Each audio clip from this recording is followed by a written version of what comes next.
binanta ni Mookie ng kidnapping. Meron kami CCTV evidence. At alam mo ba, Stacy? Pwede ka rin kasuhan ni Mookie ng bullying. She also has a witness. Ako. You've changed a lot. Hindi na ikaw yung kilala ko, Mookie.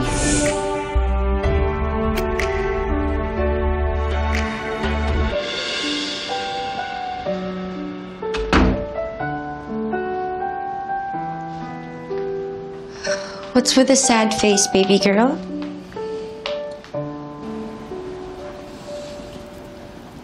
Wala, tita.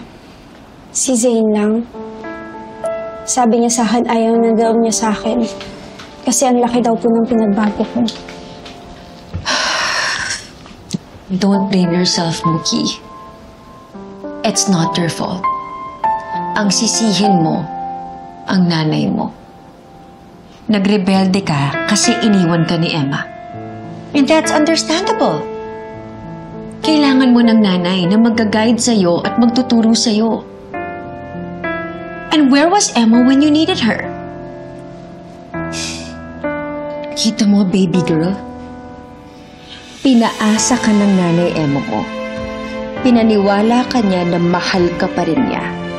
Mas pinili niyang makasama yung lalaki niya kesa sa'yo, na matagal niyang hindi nakasama.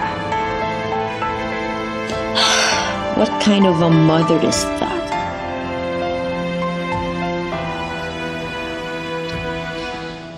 I'm so sorry, Mookie.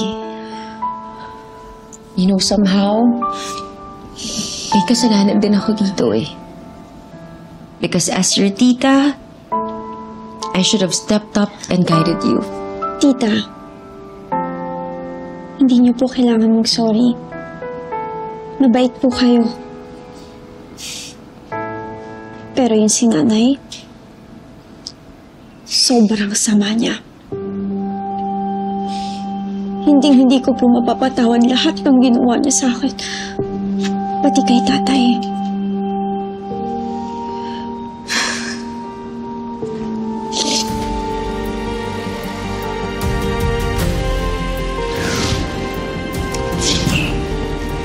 I'm here for you.